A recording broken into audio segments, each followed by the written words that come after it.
ಇಡೀ ವಿಶ್ವಾದ್ಯಂತ ಮೈಸೂರು ಸಂಸ್ಥಾನ ಒಂದು ಪ್ರಸಿದ್ಧವಾದಂಥ ಸಂಸ್ಥಾನ ಆಗಿ ಗುರುತಿಸ್ಕೊಂಡಿದ್ರೆ ಅವರ ಪಾತ್ರ ಭಾಳ ದೊಡ್ಡದು. ಅದರಲ್ಲಿ ಸಮಯದಲ್ಲಿ ಆ ಮೈಸೂರಿನ ಸುವರ್ಣಯುಗ ಸಮಯದಲ್ಲಿ ಸೂರ್ಯನ ಮುಂದೆ ಒಂದು ದೀಪ ಬೆಳಗಿಸಿದ್ರೆ ಅದರ ಒಂದು ಪರಿಣಾಮ ಹೆಚ್ಚಾಗಿರಲ್ಲ. ಆದರೂ ಸಹ ಭಾಳ ದೊಡ್ಡ ಕೊಡುಗೆಯನ್ನು ಕೊಟ್ಟಿದ್ದರು. 10ನೇ ಚಾಮರಾಜ ಒಡೆಯರ್ ಅವರಿಗೆ 5 ಮಕ್ಕಳಿದ್ರು. ಮಹಾರಾಜ್ ಕುಮಾರಿ ಜಯಲಕ್ಷ್ಮಣ್ಣಿ ಅವರು, ಅದು ನಮ್ಮ ಜೈವಿಕ ಮನೆತನದವರು. ನಾಲ್ವಡಿ ಕೃಷ್ಣರಾಜ ಒಡೆಯರ್ ಅವರು, ಕೃಷ್ಣಾಜಮಣ್ಣಿ ಅವರು, ಚೆಲುವಾಜಮಣ್ಣಿ ಅವರು ಮತ್ತು ಯುವರಾಜ ಕಂಠೀರು ನರಸಿಂಹರಾಜ ಒಡೆಯರ್ ಅವರು. ಬಾಲ್ಯದಲ್ಲಿ ಮಹಾರಾಜರ ಜೊತೆಗೆ ಬೆಳೆದಿರ್ತಕ್ಕಂಥದ್ದು. ಎಲ್ಲ ಕಾರ್ಯಕ್ರಮಗಳಲ್ಲೂ ಸಹ ಮಹಾರಾಜರ ಒಂದು ಮದುವೆ ಕಾರ್ಯಕ್ರಮದಲ್ಲೂ ಅವರು ಅಲ್ಲಿ ಸೈಡಲ್ಲಿ ತಾವು ಕಾಣ್ಬೋದಾಗಿದೆ. ಎಲ್ಲ ಚಿತ್ರಗಳಲ್ಲಿ ನೀವು ನೋಡ್ಬೋದು. ಅವ್ರದ್ದೇ ಮದುವೆಯಲ್ಲೂ ಕೂಡ ಮಹಾರಾಜನೇ ಎಲ್ಲ ಕಾರ್ಯಕ್ರಮಗಳು ಮಾಡಿದ್ದು. ಯಾತಕ್ಕಂದರೆ ಆ ಸಮಯದಲ್ಲಿ ಆಗಲೇ 10ನೇ ಚಾಮರಾಜ ಒಡೆಯರ್ ಅವರು ನಿಧನರಾಗಿದ್ದರು ಕ್ಯಾಲ್ಕಟ್ಟನಲ್ಲಿ. ಸೊ ಸಂಪೂರ್ಣವಾಗಿ ಮಹಾರಾಜರು ಅಂದರೆ ಅವರ ಸಹೋದರ ಒಂದು ಆಶ್ರಯದಲ್ಲಿ ಸಹೋದರ ಒಂದು ಆದರ್ಶದ ಒಂದು ಮೇರೆಗೆ ಅವರು ಮುಂದುವರಿತಾ ಬಂದರು. ಭಾಳಷ್ಟು ಕೆಲಸಗಳು ಮಾಡಿದ್ರು. ಯುವರಾಜರಾಗಿ ಪಟ್ಟವನ್ನು ಕಟ್ಟಿದ ನಂತರ ಅವರಿಗೆ ಅಧಿಕೃತವಾಗಿ ಒಂದು ಮೈಸೂರು ಪ್ರಜಾಪ್ರತಿನಿಧಿ ಸಭೆ ಇತ್ತು. ಅದರಲ್ಲಿ ಒಂದು ವಿಶೇಷವಾದಂತಹ ಸ್ಥಾನ ಇತ್ತು.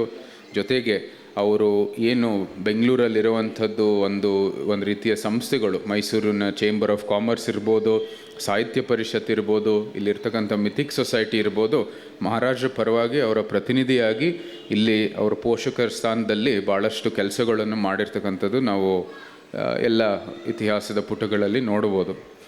ಜೊತೆಗೆ ಮೈಸೂರು ಸಂಸ್ಥಾನದ ಒಂದು ಇವತ್ತಿನ ಎಕ್ಸ್ಟರ್ನಲ್ ಅಫೇರ್ಸ್ ಅಂತ ಹೇಳ್ತೀವಿ, ಅವರು ಮೈಸೂರು ಸಂಸ್ಥಾನದ ಪರವಾಗಿ ಇಡೀ ವಿಶ್ವವನ್ನು ಪ್ರವಾಸ ಮಾಡುವಂಥದ್ದು ದೊಡ್ಡ ಕರ್ತವ್ಯವನ್ನು ಮಾಡಿದರು. ಇಡೀ ವಿಶ್ವಾದ್ಯಂತ ಮೈಸೂರು ಸಂಸ್ಥಾನ ಒಂದು ಪ್ರಸಿದ್ಧವಾದಂಥ ಸಂಸ್ಥಾನ ಆಗಿ ಗುರುತಿಸ್ಕೊಂಡಿದ್ರೆ ಅವರ ಪಾತ್ರ ಭಾಳ ದೊಡ್ಡದು. ಅದರಲ್ಲಿ ಜಪಾನ್ ಇರ್ಬೋದು, ಇಡೀ ಯುರೋಪ್ ಇರ್ಬೋದು, ಅಮೇರಿಕಾವನ್ನು ಪ್ರವಾಸ ಮಾಡೋದಂಥ, ಸೌತ್ ಅಮೇರಿಕಾನು ಕೂಡ ಪ್ರವಾಸ ಮಾಡಿರ್ತಾರೆ ಅಂದಿನ ಕಾಲದಲ್ಲಿ. ಸೊ ಭಾಳ ದೊಡ್ಡ ಒಂದು ಹೋರಾಟವನ್ನು ನಡೆಸಿದರು ಅಂದಿನ ಸಮಯದಲ್ಲಿ. ಆವತ್ತಿನ ಬ್ರಿಟಿಷರು ಕೂಡ ಅವತ್ತು ಅವರು ಬಂದು ಒಂದು ರೀತಿ ಅವ್ರಿಗೆ ಆತಂಕ ಆಗಿತ್ತು. ಯಾತಕ್ಕಂದರೆ ಜಪಾನ್ ಜೊತೆ, ಆ ಇಂಪೀರಿಯಲ್ ಜಪಾನ್ ಜೊತೆ ಭಾಳ ಹತ್ತಿರ ಸಂಬಂಧ ಇತ್ತು ಮೈಸೂರು ಸಂಸ್ಥಾನಕ್ಕೆ. ಇವತ್ತವರೆಗೂ ನಮಗೆ ಯಂತ್ರಗಳು, ಮೈಸೂರು ಸಿಲ್ಕ್ ಫ್ಯಾಕ್ಟ್ರಿ ಮೈಸೂರಲ್ಲಿ ಹೋದರೆ ಇವತ್ತವರೆಗೂ ಅತ್ಯಂತ ಒಂದು ಬೇಡಿಕೆ ಇರುವಂಥದ್ದು ಸೀರೆಗಳು. ಅಂದರೆ ಆ ಒಂದು ಕಾಲದ ಯಂತ್ರಗಳು, ಅದು ಜಪಾನ್, ಇಂಪೀರಿಯಲ್ ಜಪಾನಿಂದ ಬಂದಿರತಕ್ಕಂಥ ಯಂತ್ರಗಳು ಇವತ್ತವರೆಗೂ ಅದು ಕೆಲಸ ಮಾಡ್ತಾಯಿದೆ ಅಲ್ಲಿ ಮೈಸೂರು ಸಿಲ್ಕ್ ಫ್ಯಾಕ್ಟ್ರಿಯಲ್ಲಿ. 100 ವರ್ಷ ಆಗಿದ್ದರೂ ಸಹ.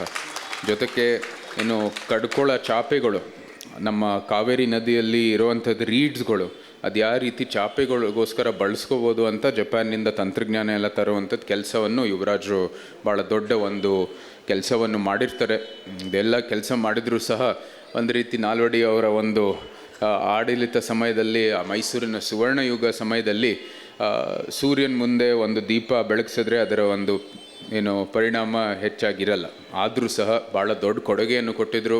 ಎಷ್ಟೋ ಒಕ್ಕಲಿಗರ ಒಂದು ಹಾಸ್ಟೆಲ್ಗಳಲ್ಲಿ ಅವ್ರ ಹೆಸರು, ಅಂದರೆ ಕಂಠೀರವ ಅಥವಾ ನರಸಿಂಹರಾಜ ಹಾಸ್ಟೆಲನ್ನು ನಾವು ನೋಡ್ತಾ ಇರ್ತೀವಿ. ಅದು ಯಾಕಂದರೆ KS ರಾಮಯ್ಯ ಜೊತೆ ಭಾಳ ನಿಕಟವಾದಂಥ ಸಂಬಂಧ ಇತ್ತು ಅವ್ರಿಗೆ.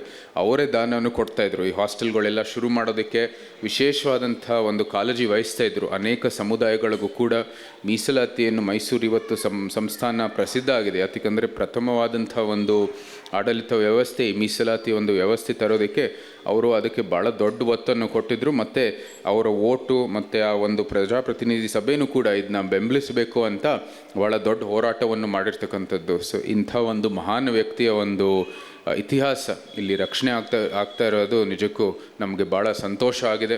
ಅದಕ್ಕಾಗಿ ಆ ಒಂದು ಪಾರಂಪರೆ ಮುಂದುವರಿಲಿ ಮತ್ತು ತಮ್ಮ ಒಂದು ಈ ಒಳ್ಳೆ ಕೆಲಸದ ಮೂಲಕ ಅದನ್ನ ಸ್ಮರಣೆ ಮಾಡೋ ಮೂಲಕ ಅವ್ರು ಮಾಡಿರುವಂಥದ್ದು ಒಳ್ಳೆ ಕೆಲಸಗಳು ನಾವು ಒಂದು ಆದರ್ಶ ಆಗಿ ನಮ್ಮ ಮುಂಬರೋ ಪೀಳಿಗೆಗೆ ಪ್ರಸ್ತುತ ಒಂದು ಒಳ್ಳೆ ಕರ್ನಾಟಕವನ್ನು ನಿರ್ಮಾಣ ಮಾಡೋದಕ್ಕೆ ಅದು ಪ್ರೇರಣೆ ಆಗಲಿ ಅಂತ ಈ ಸಂದರ್ಭದಲ್ಲಿ ಹೇಳ್ತಾ, ಇವತ್ತು ಬಸವನಗುಡಿ ಅಂದರೆ ಅತ್ಯಂತ ಒಂದು ಒಳ್ಳೆ ಸಾಂಸ್ಕೃತಿಕ ಹಾಗೂ ಪಾರಂಪರೆಗೆ ಭಾಳಷ್ಟು ಕಾಳಜಿ ವಹಿಸುವಂಥದ್ದು ಒಂದು ಜಾಗ ಅಥವಾ ಒಂದು ಕ್ಷೇತ್ರ ಆಗಿ ಗುರುತಿಸ್ಕೊಂಡಿದೆ.